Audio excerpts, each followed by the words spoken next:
बहुत समय पहले की बात है। एक गांव में गीता नाम की एक लड़की अपनी दादी माँ के साथ रहती थी।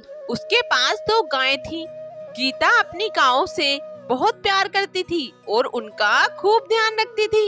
वो उन्हें नहलाती, घास चराती और उसका दूध दूहकर शहर में बेचा करती थी। गीता में केवल एक ही कमी थी, वो दिन भर अमीर बनने के सपने देखती रहती थी। गीता के सपने देखने की वजह से उसे काफी मुसीबतों का सामना करना पड़ता था। गीता की दादी हमेशा गीता को समझाती, गीता बेटी काम पर ध्यान लगाओ, काम के वक्त ख्याली पुलाव बनाने से सिर्फ मुसीबतें ही मिलती हैं। गीता अपनी दादी की बात टाल देती है और फिर से सपने देखने में मगन हो जाती है। एक दिन राजा के घर में जश्न चल रहा था।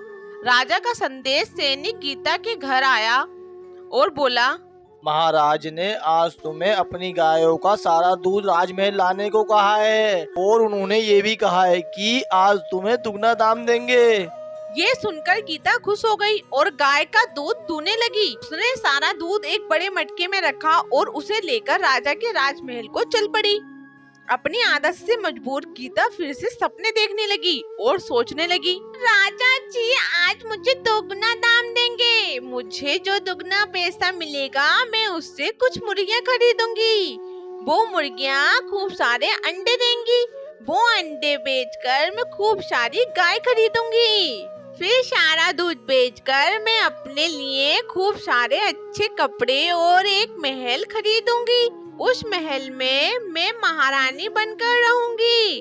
गांव के सभी लड़के मुझसे विवाह करना चाहेंगे और मेरे पास विवाह का प्रस्ताव लेकर आएंगे, किंतु मैं इतनी आसानी से हाँ नहीं करूंगी और अपना सर हिलाकर उन्हें मना कर दूंगी। जब गीता गांव के लड़कों को ना कहने का सपना देख रही थी, उसने बहुत जोर से अपना सर हिलाया, जिससे उसका मटका नीचे गिरकर टूट गया। मटका चूर चूर हो गया और सारा दूध जमीन पर गिर गया। ये देखकर गीता रोने लगी। दादी माँ सही कहती थी, काम के वक्त ख्याली पुलाव बनाने से सिर्फ मुसीबत ही मिलती है। अगर आपको हमारी वीडियो पसंद आई तो वीडियो को लाइक करें, चैनल को सब्सक्राइब करें और कमेंट करके हमें जरूर बताएं कि आपको हमारी वीडियो कैसी लगी। मुंगेरी लाल नाम का एक हलवाई था जो एक सेठ के यहाँ उनकी मिठाई की दुकान पर काम करता था। सारा दिन गरम तेल की कढ़ाई के सामने काम कर करके वो बहुत थक जाता था। वो इस काम से ज्यादा कमा नहीं पाता था। सेठ के यहाँ से उन्हें एक वक्त का खाना तो मिल जाता था, लेकिन रात में उसे अक्सर भूखा ही सोना पड़ता था। अपनी गरीबी से परेशान मुंगेरी लाल कभी कभी अमीर होने के सपने भी देखता था। समय के साथ उसकी अमीर होने की इच्छा बढ़ती गई। रात दिन वो अमीर होने के बारे में ही सोचता रहता था। काम के बीच में भी वो अपने सपनों में खो जाता था। इसका असर उसके काम पर पड़ने लगा था। कभी जलेबी जल जाती तो कभी बर्फी में चीनी ज्यादा हो जाती, कभी दूध उबलकर बाहर निकल जाता। सेठ उसकी इस आदत से तंग हो चुके थे। एक दिन तो हद ही हो गई। अपने सपनों में खोया मुंगेरी लाल घी में गुंजिया डालने की बजाय उसमें बनी बनाई बर्फी डाल रहा था। सेठ ने देखा तो उसके गुस्से का ठिकाना ना रहा। मुंगेरी लाल, ये क्या कर रहे हो तुम? ध्यान कहाँ है तुम्हारा? अरे गुंजिया तलनी है, बर्फी नहीं। हे भगवान, ये तो एक दिन मेरा दिवाला निकाल देगा। मैं तुम्हें अभी इसी वक्त काम से निकालता हूँ। निकल जाओ यहाँ से और कभी अपनी शक्ल मत दिखाना। निकल जाओ। माफ कीजिए सेठ जी, माफ कीजिए। मैं वो जरा खो गया था। दोबारा ऐसी गलती नहीं होगी सेठ जी। मैं कुछ नहीं सुनना चाहता। मैं तंग आ गया हूँ तुमसे। अरे अरे अरे अरे नहीं नहीं नहीं, ऐसा मत कीजिए सेठ जी, ऐसा मत कीजिए। मुझे काम से मत निकालिए, मैं भूखा मर जाऊंगा। सेठ जी मुझे कोई और काम दे दीजिए। सेठ जी लेकिन मुझे काम से मत निकालिए। सेठ जी एक मौका और दीजिए। ये सुनकर सेठ ने उसे एक और आखिरी मौका देने का फैसला किया। ठीक है, ये आखिरी मौका होगा मुंगेरी लाल, लेकिन तुम अब मिठाइयाँ नहीं बनाओगे। तुम्हें अब बर्तन धोने का काम करना पड़ेगा। उस दिन से मुंगेरी लाल बड़े बड़े बर्तन साफ करने के काम पर लगा दिया गया। हर दिन उसे बहुत सारे बर्तन साफ करने पड़ते थे। उसके सपने देखने की आदत कुछ कम हो गई थी। मुंगेरी लाल एक दिन अपना सारा काम खत्म करके अपने घर जाने को तैयार हो गया था। उसने साफ किए हुए बर्तन उनकी जगह रख दिए। अचानक मुंगेरी लाल ने देखा कि नल के पास एक बड़ा सा पीतल का पतीला रखा हुआ था। अरे ये पतीला यहाँ कैसे आया? मैंने तो अभी सारे बर्तन उनकी जगह पर रख दिए थे। उफ, शायद मैं फिर से सपना देखने लगा हूँ। उसने पतीले को बाकी बर्तनों के साथ रख दिया। वो जाने के लिए मुड़ा तो देखा कि पतीला फिर से वहां आ गया। ये सोचकर कि वो दोबारा सपना देख रहा है, उसने वो पतीला बाकी बर्तनों के साथ दोबारा रख दिया। उसे कुछ समझ नहीं आ रहा था। उसने खुद को सपने से जगाने के लिए अपने 2-3 थप्पड़ मारे। अपने थप्पड़ की मार पड़ी तो उसे समझ आया कि वो कोई सपना नहीं देख रहा था। वो पतीला बार बार उसी जगह उपस्थित हो रहा था। अरे मैं कोई सपना तो नहीं देख रहा हूँ, लेकिन ये पतीला बार बार यहाँ कैसे आ रहा है? क्या इसमें कोई भूत है या ये कोई जादू है? मुझे तो लगता है ये कोई जादुई पतीला है। मैं इसे घर ले जाता हूँ। उसने किसी तरह वो पतीला अपने सर पर रखा और उसे अपने घर ले गया। घर पहुँचते पहुँचते उसकी हालत पतली हो गई थी। वो बुरी तरह थक गया था। उसने पतीले को घर के एक कोने में रखा और अपने कपड़े बदलने लगा। मुंगेरी लाल को बहुत नींद आ रही थी। जल्दी जल्दी में उसने अपनी शर्ट पतीले में डाल दी और उसे तुरंत नींद आ गई। अगली सुबह मुंगेरी लाल की आंख खुली तो उसने देखा कि वो पतीला कई सारी शर्ट से भरा हुआ था।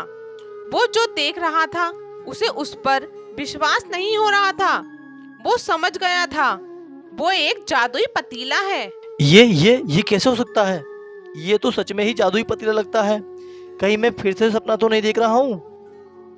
मुझे इसका परीक्षण करना होगा। उसने एक बार पूरे होश और हवास में उसका परीक्षण करने का सोचा। मुंगेरी लाल ने उस पतीले में अपना रुमाल डाला। वो इंतजार करने लगा, लेकिन कुछ नहीं हुआ। उसने कुछ देर और इंतजार किया, फिर निराश होकर काम पर जाने के लिए तैयार होने लगा। अरे कुछ नहीं, मुझे काम पर जाना ही चाहिए। ये पतीला बेकार है और अगर मैं समय पर काम पर नहीं पहुंचा तो सेठ जी मुझे बेकार बना देंगे। सच में हाँ। तैयार होते होते 1 घंटा निकल गया। जैसे ही 1 घंटा खत्म हुआ वो पतीला कई सारे रुमालों से भरने लगा। मुंगेरी लाल इस नजारे को आंखें फाड़कर देख रहा था कि खुशी से नाचने लगा। उसकी समझ में आ गया था कि वो अब गरीब नहीं रहेगा। भगवान, तुमने मेरी प्रार्थना सुन ली। ये पतीला तुमने मुझे देकर तुमने मेरी सारी चिंता मिटा दी। अब मैं अमीर हो सकता हूँ, बहुत अमीर। उस दिन वो काम पर नहीं गया। उसे भूख लग रही थी, लेकिन घर में खाने के लिए कुछ नहीं था। उसने पतीले का इस्तेमाल करने का सोची।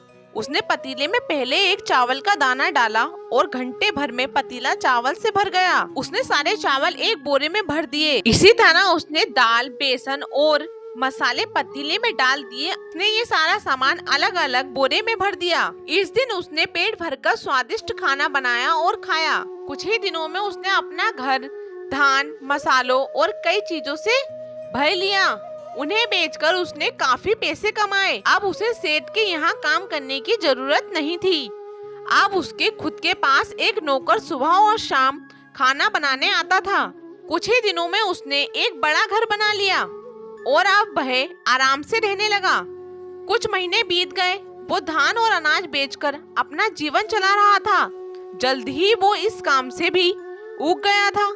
एक दिन उसने सोचा, जब मैं इस पतीले में एक सिक्का डालकर कई सिक्के पा सकता हूँ तो मुझे कुछ करने की क्या जरूरत।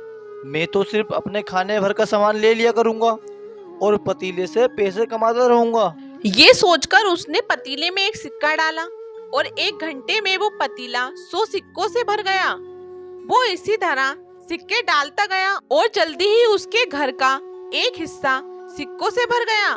वो इन सिक्कों को देखकर खुशी से नाचने लगा। वो अपनी खुशी में इतना खो गया कि वो नाचते नाचते खुद पतीले में गिर गया। फिर एक अचंबा हुआ। वहाँ उस घर में अब 100 मुंगेरी लाल थे। सब एक दूसरे की तरफ देखने लगे। फिर अचानक एक मुंगेरी लाल की नजर उन सिक्कों के ढेर पर पड़ी। अरे वाह वाह वाह वाह। इतने सारे सिक्के, ये सब मेरे हैं। उसकी बात सुनकर सभी मुंगेरी लाल उस सिक्के के ढेर को देखने लगे और बोलने लगे कि वो सिक्के उनके हैं। वहाँ महायुद्ध छिड़ गया। सभी मुंगेरी लाल एक दूसरे से लड़ने लगे। उनकी लड़ाई में पतीला भी नहीं बचा। किसी ने पतीले को एक तरफ फेंका, किसी ने दूसरी तरफ। वो पतीला इतनी बार इधर उधर फेंके जाने से टूट गया। लड़ते लड़ते सभी मुंगेरी लाल ने एक दूसरे को मार डाला। अब वहाँ 100 मुंगेरी लाल की लाशें पड़ी थीं और टूटा हुआ पतीला। पड़ोस वालों को जब पता चला तो वो इतने सारे मुंगेरी लाल को देखकर डर गए। सबको यही लगा कि उस घर में भूत है। आज भी मुंगेरी लाल का वो घर भूत बंगले के नाम से जाना जाता है। कोई उस घर में जाने की हिम्मत नहीं करता। इस कहानी से हमें ये सीख मिलती है कि लालच का अंत हमेशा बुरा होता है। अगर हमारी वीडियो आपको पसंद आई हो तो वीडियो को लाइक और चैनल को सब्सक्राइब करना ना भूलें और कमेंट में हमें बताएं आपको हमारी वीडियो कैसी लगी।